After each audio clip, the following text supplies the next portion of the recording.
Are you overwhelmed with design center options?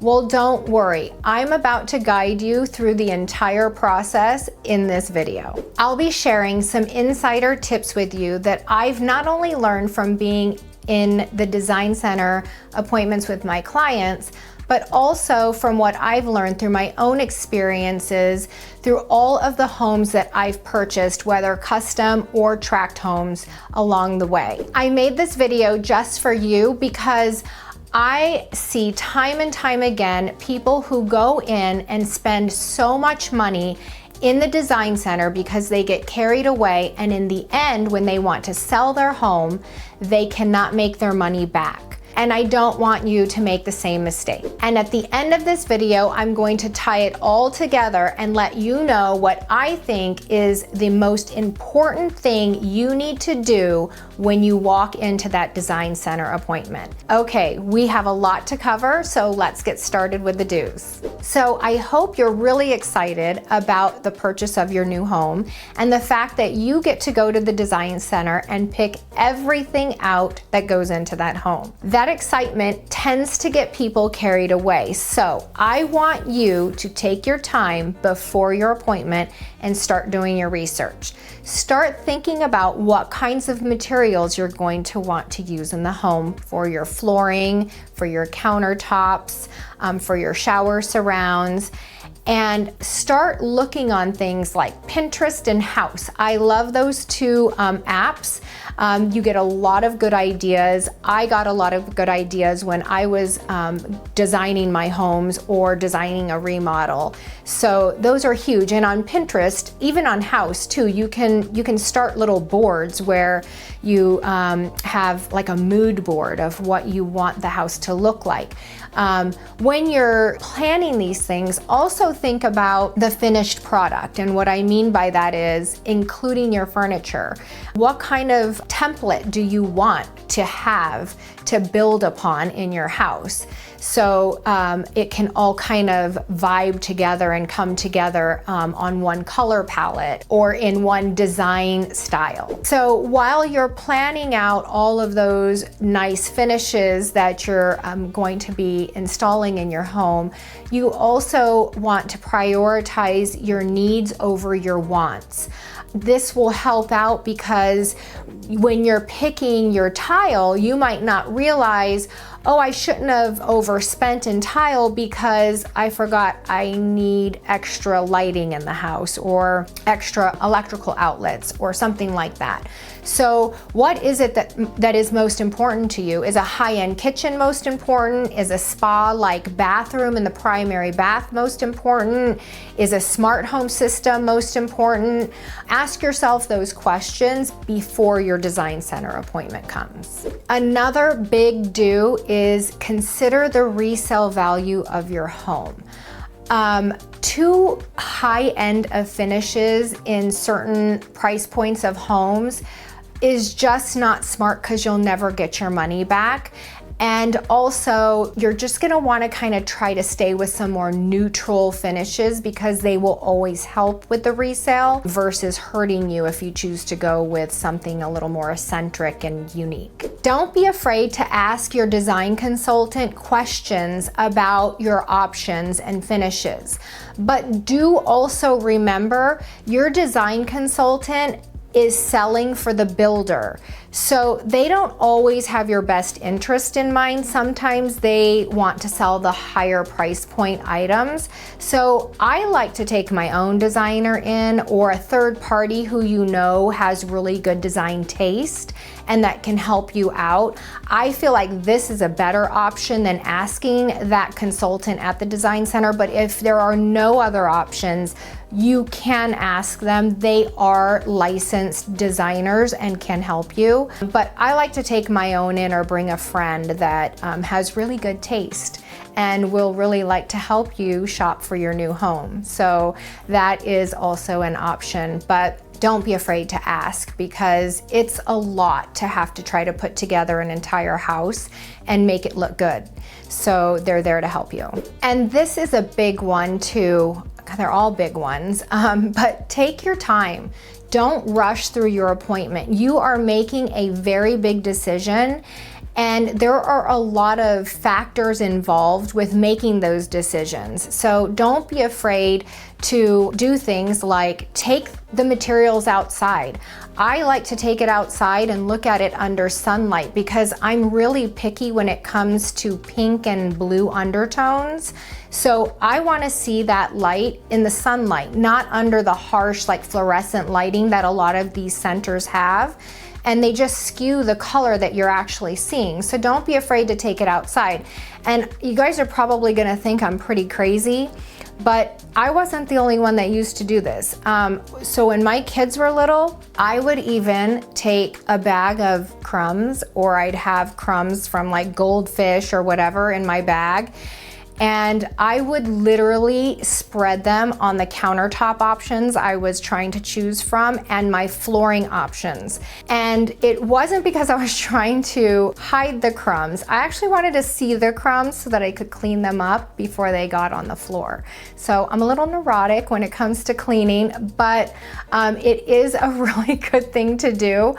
My girlfriend actually is the one who taught me that one. And also, water. Sprinkle some water droplets on the flooring you're looking at. See what it looks like when it dries. I will tell you, the last house I had, I did not build it, so I didn't choose my flooring.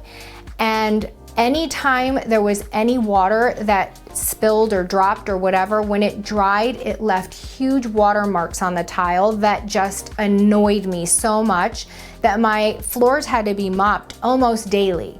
So these are reasons, these are like real lifestyle reasons why you should take your time and do whatever you need to make yourself comfortable in picking and choosing the selections that are in front of you. And this is just a little remodel tip because it's really hard to do when your house is actually brand new and under construction. But you can even take the materials to the actual rooms in the house that you're going to install them in, because colors change when the light is changing, which is ever changing as the sun is going up and down. So shadows and lighting change in the room. So that's another little pro tip that I do. I like to take my actual materials in the room and I lay them or display them vertically and kind of go back throughout the day to see how they look in different lighting throughout the day. Hi, welcome back to my channel, or if you're new here, my name is Lisa Lopez and I was born and raised in Las Vegas. I'm a real estate consultant that specializes in luxury real estate, and I love helping people find their new home. If I can be of any assistance to you, reach out anytime. My information is in the description below, and don't forget to like and subscribe to my channel. Okay, let's get moving to the don'ts. My first and biggest don't is don't blow your budget. It is so easy to do. Like I said earlier, I get distracted by bright, shiny objects all the time. And when you are in the design center, it can be like a playground. So if you don't go in with a plan, it's very easy to blow your budget, and you're not going to want to do this because you'll regret it down the road. Things add up really quick, and before you know it, a couple $100,000 can sometimes be spent at that design center, and you don't want that to happen. Don't forget about the lighting. I know I mentioned this earlier, but I'm not just talking about necessary lighting, also designer option lighting. Like if you want to install a nice chandelier in the entryway, you're going to have to pre-plan that and get a J-box installed. If you want pendant lighting over your island in the kitchen, you're going to have to ask for additional pendant lights, to the J-boxes, to be installed above the island. Back in the day, sconce lighting was really popular going down the hallway. It looked like kind of like a Roman castle. If you want that, or picture lighting, you have to plan ahead. And nowadays, a lot of the builders kind of skimp on the can lights in the rooms. Some don't have any, and some have very minimal lighting. So take into consideration whether or not there's an upgraded lighting package. Usually it's not really expensive to add a few extra can lights per room, and it really will make a difference when you're living throughout your day. One mistake I see a lot of homeowners make is they neglect the exterior or the curb appeal of the home. And this is a huge don't. If you can at all make it possible to keep it within your budget, to hold back some money to complete your exterior, it is a huge bonus in the long run. Normally when you buy a new build here in Las Vegas, you don't get any backyard landscaping. You get a few plants and shrubs in your front yard, but very minimal. This is a place that I think a lot of homeowners don't realize bring value and also saleability of your home down the road. Things like uplighting, path lighting, nicer driveways or walkways up to the door. In the backyard, installing a pool. Las Vegas is huge. Most people want a pool when they're purchasing their home. And a lot of builders now will actually allow you to include that price into the cost of your home. The only benefit this has, because a lot of times when you're using the builder's contractor, you're going to pay more, but there is a benefit because you can wrap the cost of the pool into the mortgage. So take those things into consideration.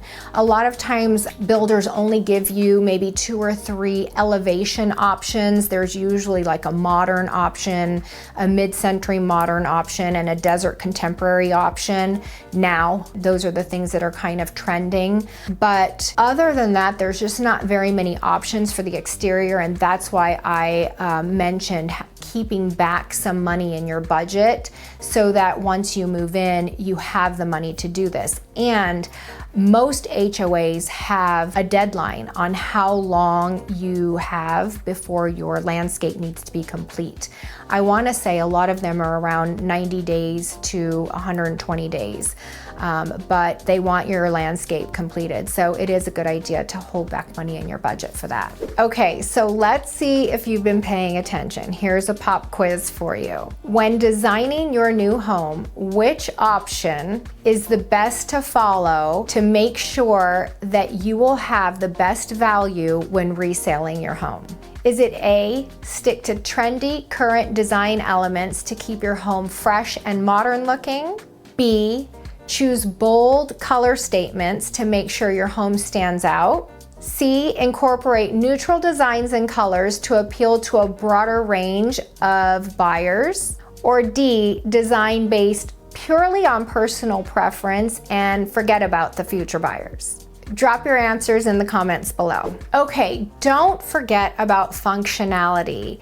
Over the years, I have found that making sure that the house is comfortable and functional is one of the most important things just in my own day-to-day lifestyle. And it will end up helping you sell your home down the road, but I just like things to be really streamlined in my life, and I find that in the kitchen and in the primary bath or closet dressing area, those are the 2 places homeowners really like to make functional. There are so many different options in the kitchen. First, let's just start there. There are options like dual dishwashers. If your family is large enough, you're going to want to remember dual dishwashers. There's under cabinet lighting options.